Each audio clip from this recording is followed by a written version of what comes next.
Mahkeme yani gerçekten adalet değilim. Şimdi bize bir zulüm oluyor. Çünkü biz 2000 kilometre gidip geliyoruz. Bir saatlik yol değil, 2000 kilometre git gel. Bunların avukatları gayesi mahkemeyi erteleme yani onlar mahsuslar, kasten öyle yapıyorlar.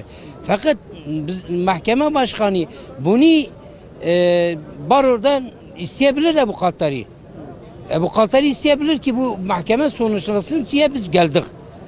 Bir 10 gün sonra gene gel yani bu yolu değil ki hemen git gel yani bu bir an evvel bitirsin bir de bu az ettiricileri dahil etsinler. Yani bunlara birkaç tane tetikçilere arkadaşların söyledikleri gibi tetikçilere verecekler yani ceza verecekler onları bizi mutmain etmiyor.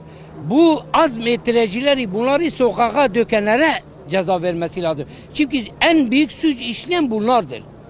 Eğer onlar işlemeseydi bunlar işlemezdiler yani. Biz onu temenni ediyoruz. Yani bir dahaki duruşma inşallah mahkeme sonuçları biz de rahat oluruz. Ben bu millete acıyorum. Bu kadar millet karabalık geldi. Yani git gel yani gerçekten bize bir zulüm oluyor ha. Bir an evvel bu iş bitsin ben herkese sesleniyorum. Bu işi bitirin fakat azmettiricilere de dava açın. Mahkeme olarak kaç seferdir, 14. seferdir Diyarbakır, Ankara'ya git gel yapıyor. Şimdi bu mahkeme adil bir mahkeme değil.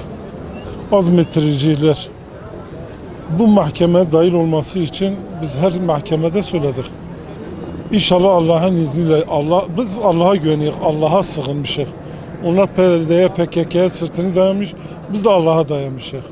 Allah'ın izniyle inşallah bizim bu çektiklerimizin aynısını onlar da çeker.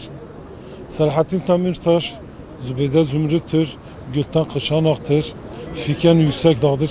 İnşallah oradan çıkmazlar. Temelimiz bu mahkeme dahil olmasıydı.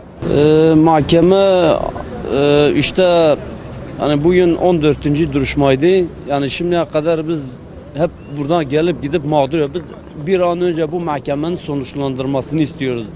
Yani cezayı hak edenleri cezayı versinler. Biz de davadan daha gidip gelmekten aciz olduk daha.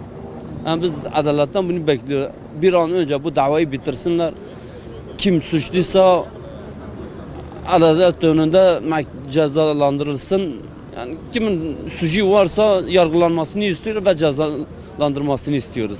Yani azmettiriciler de 6-7 Ekim'de %100 onların parmakları vardır. Yani onların da aynı o şey bu davaya dahil etme 6-7 Ekim davasından dolayı gerek onlar yargılana ki o cezayı almalarını istiyoruz.